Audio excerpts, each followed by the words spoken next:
The most important position when it comes to football. We're talking about it today and how the Gophers stack up across the conference, what to be excited about. We're starting our positional breakdowns, and we're starting with the quarterback.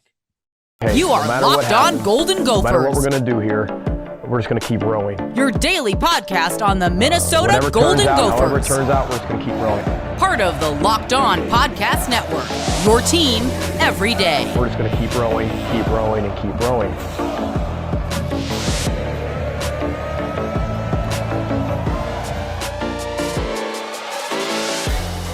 Let's go. Here we go. Welcome into the Locked On Golden Gophers podcast, part of the Locked On Podcast Network, your team every day. That is right. Every day of the week, we are back at it again, folks. Monday through Friday. It's time. Can you smell the football in the air? Are you getting ready for the tailgates? Because it's quickly approaching. We've only got 4 weeks, a little under 4 weeks till college football kicks off. And we're starting to talk about it each and every day here at Locked On Golden Gophers. I'm Kane Rob, host of the podcast, former collegiate football video coordinator and recruiting assistant, here to talk Golden Gophers with you each and every day of the week. It feels good. It feels good to be back in the swing of things. It feels good to be kicking it off.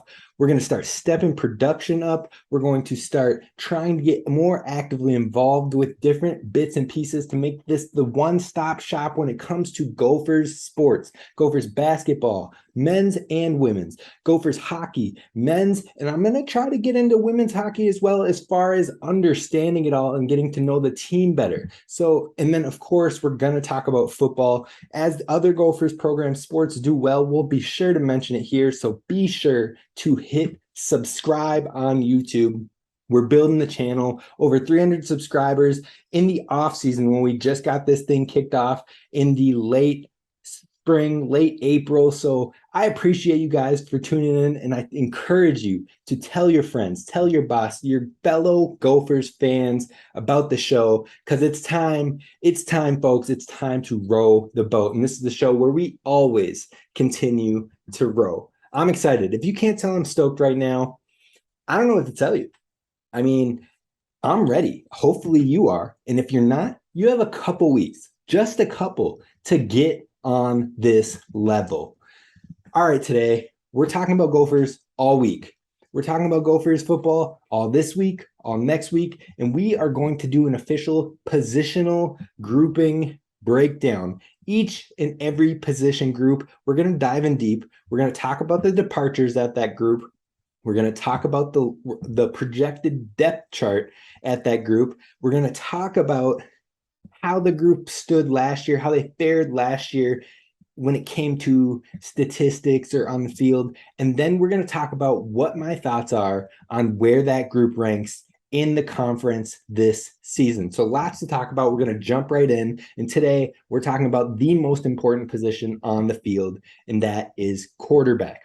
Now, when it comes to departures, we've had two. We had Zach Annexstad transfer to Illinois State, and he started as a true freshman walk-on, the second true freshman walk-on to ever start a season behind Baker Mayfield, who was the first to do that. Now, he ended up eventually getting hurt, and then after that, he didn't see much serious time after that. As we all know, Tanner Morgan took over, but he transfers out to Illinois State. Best wishes to him. Then we have Lonanoa Faoa. And, this one was puzzling to me because he was on the spring roster. He didn't get much looks. He didn't get much time. In fact, I believe he took 2 snaps in the spring game, and both of them were running plays. He was on the gold team behind Eighth and McManus. So I get the feeling he might have quit football altogether. I haven't seen anything about transfers. He's no longer listed on the roster for this year. Again, he was listed on the spring roster. So I think he might have quit the sport altogether. Regardless, best wishes to him, best wishes as he continues his journey in life. And we wish him nothing but the best and appreciate his time with the program. Now let's talk about the players on the depth chart, who we project as a starter, backups, and whatnot. Now, the quarterback is a little bit easier to make our guesses here because we know who's starting, folks. Tanner Morgan, it's his job. It's not his job to lose. It's his job. He's going to start. He's locked in as the starter. He has 12 school records as the quarterback for the University of Minnesota. He's Big Ten second team, Big Ten all-conference second team in 2019, honorable mention in 2020.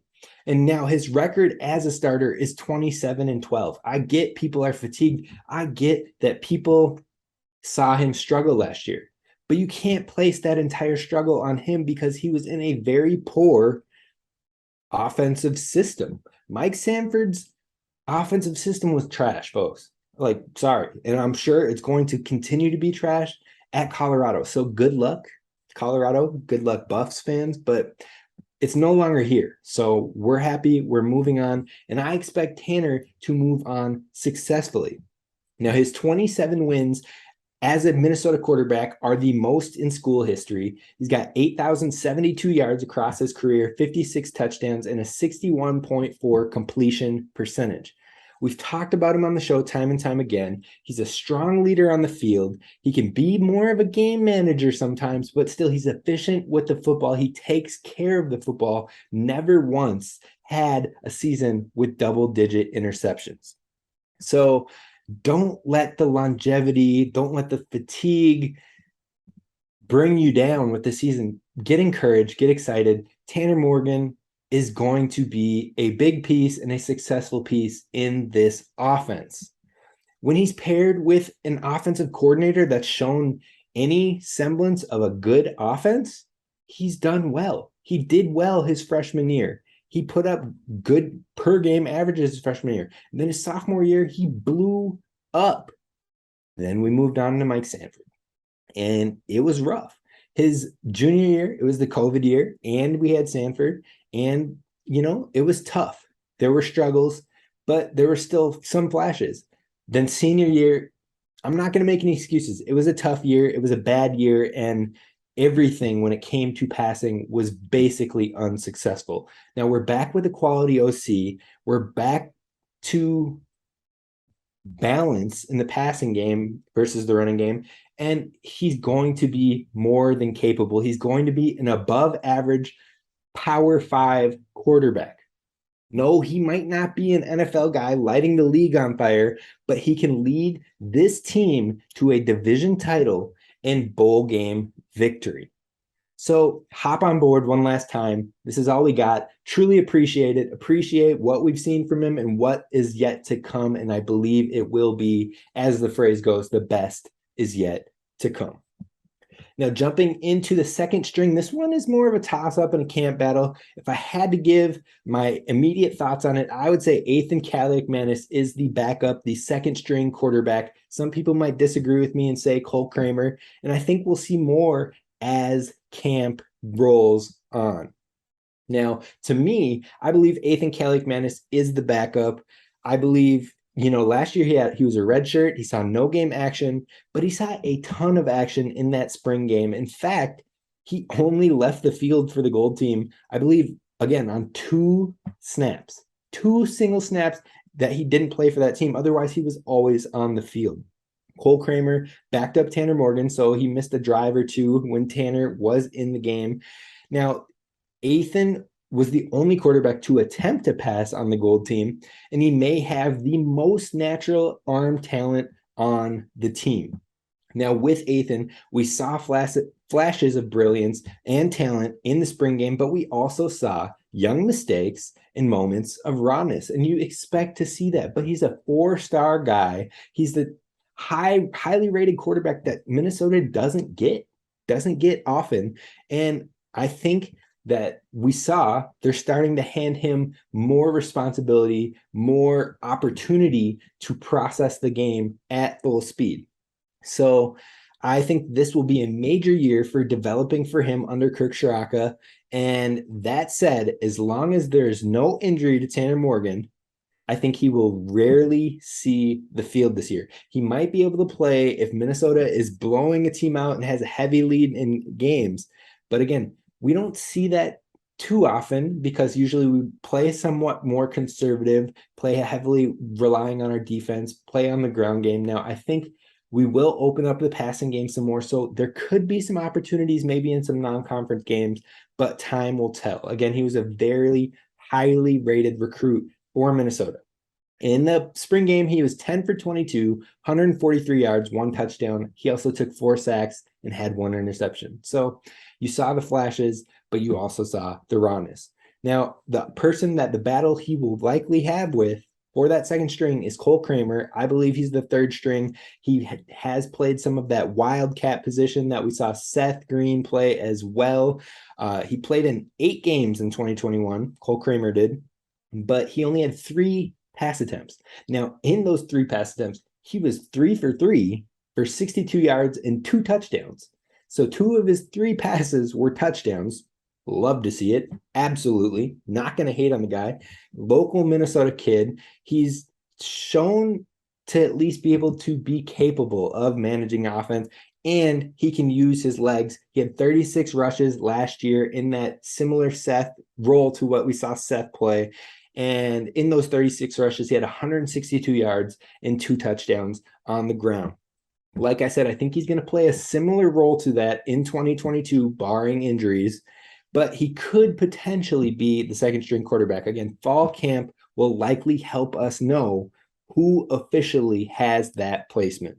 Now, in the spring game, Cole Kramer was 9 for 19 with 112 yards, 1 touchdown, but he also had 3 sacks and 1 interception. So both quarterbacks showing a little bit of capability, but also showing some struggles. Now, the thing that made Ethan a little bit more enjoyable or exciting to watch in that game was the arm talent, was the throwing the ball at different arm angles, was just the natural ability, which Cole Kramer, solid arm, made good reads, not always the right read, but it's just not as exciting. It's not as drawing. It's not as much.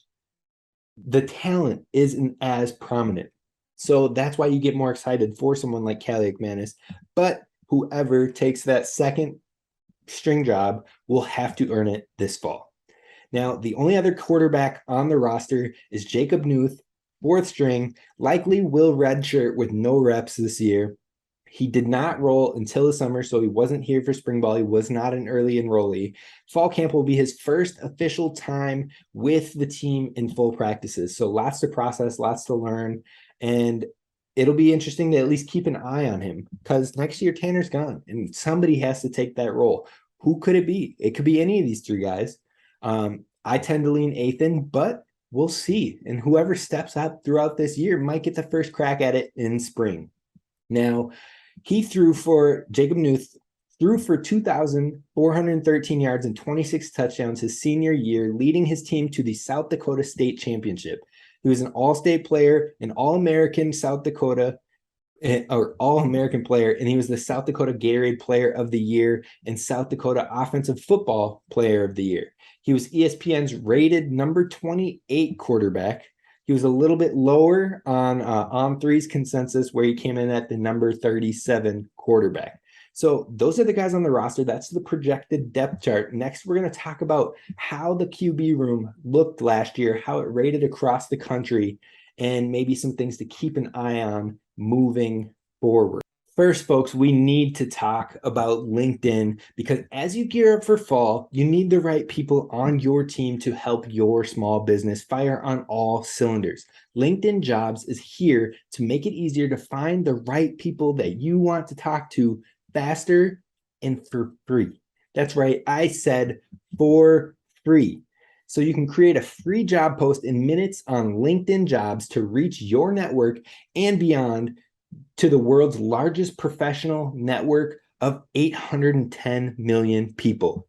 Then you add your job and you put the little purple hiring frame on your LinkedIn profile to spread the word that you are hiring, and your network can help you find the right people to hire.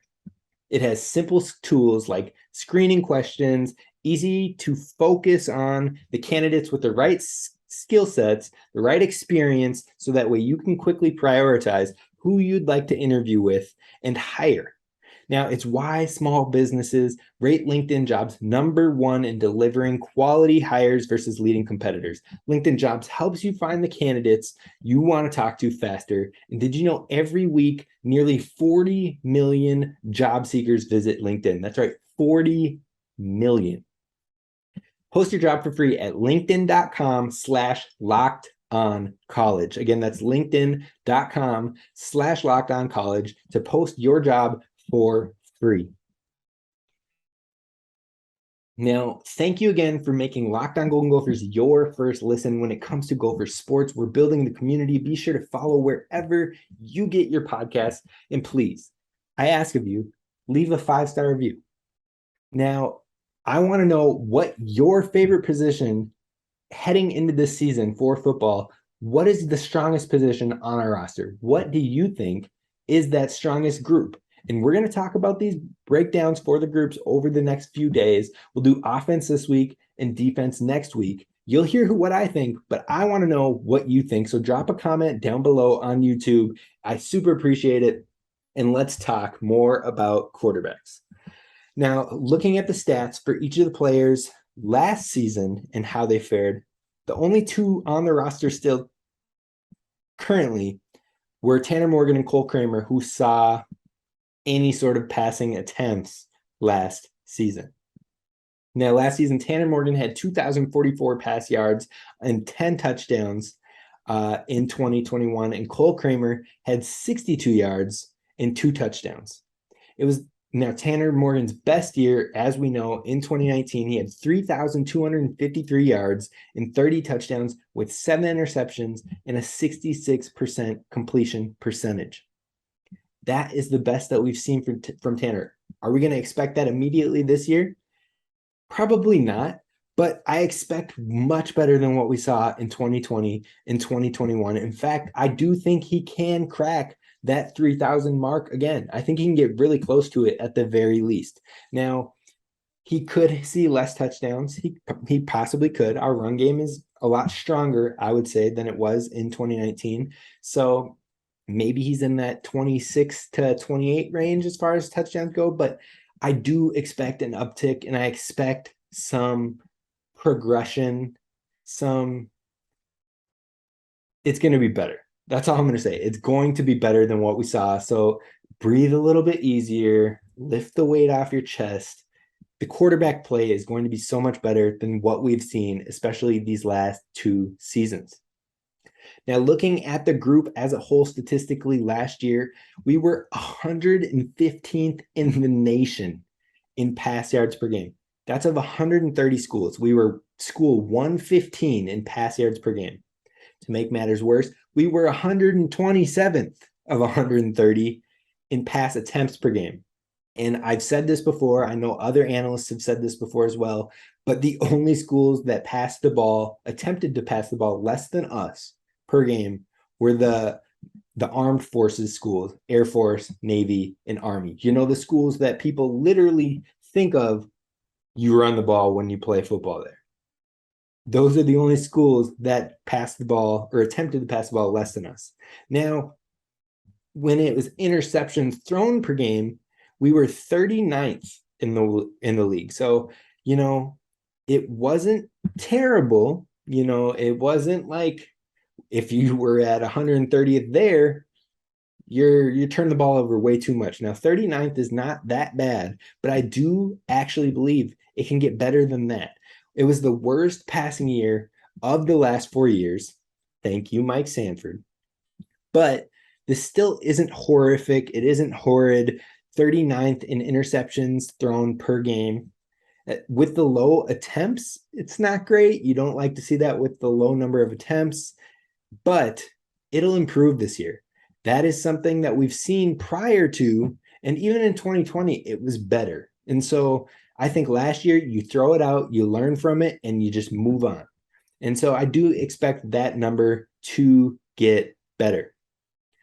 So as we look forward, where do I think we'll finish in the conference as far as quarterback play? Where do we rank within the entire conference? That's what we're going to talk about next. But first, let's talk about our friends over at BetOnline. See, BetOnline is where you need to go for the latest trends and actions, money lines, props, odds, live betting, casino online games, you name it. BetOnline has it for you. But let's talk about college football, because BetOnline has the number for our first game as far as over under on the total score. And so for our week 1 game versus New Mexico State, the over under for total score is 55.5 points. That's what you're looking at for over under. Now for me, if I'm being honest, this feels a bit high in my opinion. So you could capitalize on this. The Gophers had 2 games. Of 13 games last season, the Gophers had 2 games over 55.5 last year. And that was versus Ohio State, and that was versus Miami of Ohio. So the first 2 games last season. Now, again, this is an early game this season, but 11 of 13 games were under this total last season. And I wouldn't count on New Mexico State scoring too much in this game. So that means you're likely going to need a 30 to possibly even 40-point effort from the Gophers, and then New Mexico State putting up 2 touchdowns, and you would cross that threshold. That's a lot of points. That's a lot of points, especially for week 1, especially against a lower tier opponent. Last year, we played Ohio State from the jump. Ohio State is going to put up points. You know, heading into that game that you have to score in order to keep up with Ohio State. I'm not feeling the same way about New Mexico State. So for me, this would leave me taking the under fairly easily with this outcome, with this scenario. But hey, if you think I'm wrong, now's the time to go check it out on BetOnline and make your call. But that number is a favorable number in my eyes to slam on the under. You can get all of your odds and all of those props over at BetOnline, where the game starts. Now, to close the show, like I said, each day of this week, we're breaking down a new position group. Today's is quarterbacks. Tomorrow we'll do running backs. But to close the show, we're going to talk about rank within the conference and where our quarterback play, our quarterback room, but mainly Tanner Morgan, ranks across the conference. Now, obviously, we're behind Ohio State with CJ Stroud, who is potentially the Heisman favorite this year. So, of course, we're behind them. But I'd also say we're pretty easily and heavily behind Aiden O'Connell at Purdue and it's his brother, Talia Tagovailoa, over at Maryland. All of them have put up seasons way more productive than Tanner Morgan's best season, and they likely will outdo those numbers again next year as far as what Tanner Morgan's best has been. So we're well behind those schools. Now, obviously, we're better than Northwestern, we're better than Illinois, and we're better than Rutgers when it comes to quarterback play, at least from what we've seen in the past and who is projected to be the starter this year. So those teams we're easily in front of right away. Now, maybe not extremely obviously to some, but we're better than Indiana's Connor Bazelak, who came from Missouri. We're better than Graham Mertz over at Wisconsin, and we're better than Spencer Petras over at Iowa. Those come from efficiency numbers. Those come from statistical outputs that we've seen. Seeing Tanner's best year, but even some of his worst years, he still puts up numbers equal to or better than what we've seen for those guys. And then even looking at PFF's focus numbers, Tanner Morgan heavily outdoes those players.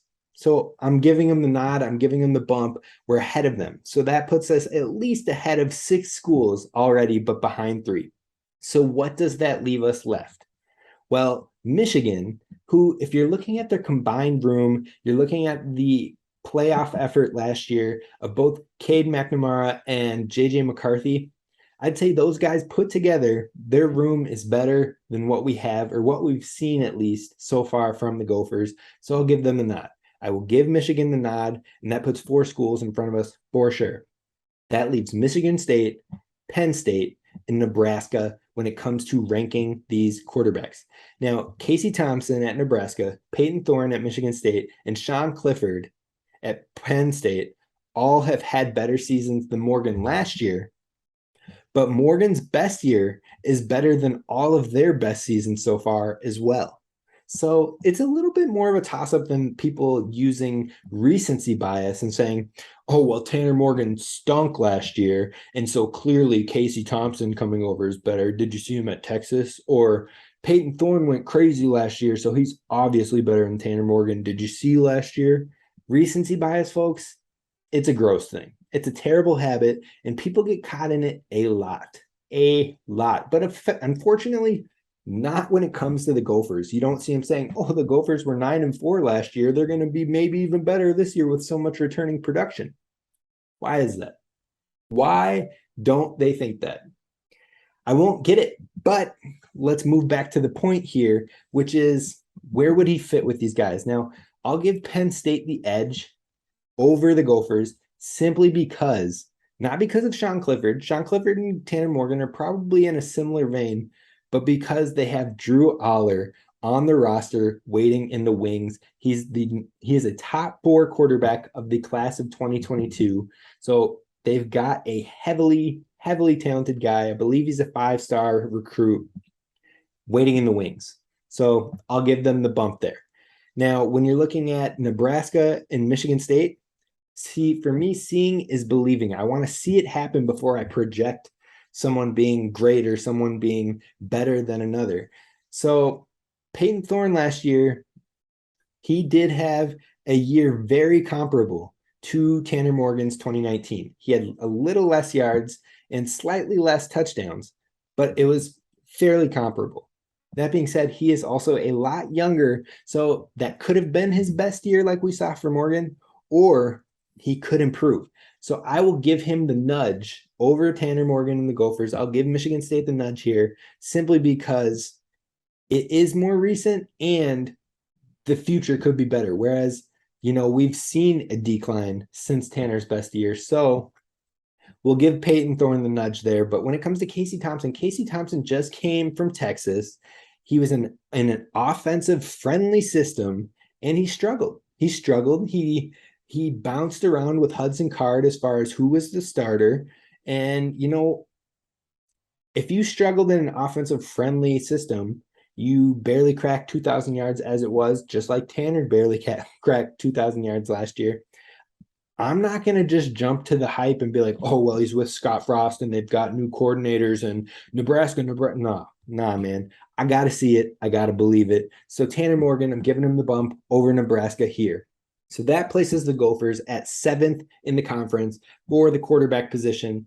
The official rankings would be Ohio State 1, Purdue 2, Maryland 3, Michigan 4, Penn State 5, Michigan State 6, Minnesota 7, Nebraska 8, Indiana 9, Wisconsin 10, Iowa 11, Rutgers 12, Illinois 13th, and Northwestern at the bottom in 14th. That is wrapping up the quarterback. That's the outlook for us. I'm excited for the year. Fall camp's kicking off. Tomorrow we're talking running backs and where will we finish in the conference for running back. That is an exciting topic you're going to want to make sure to hear tomorrow. This is Kane Rob signing off. I'll see you tomorrow. Let's go Gophers. Row the boat. Scotty Mile. Go Gophers.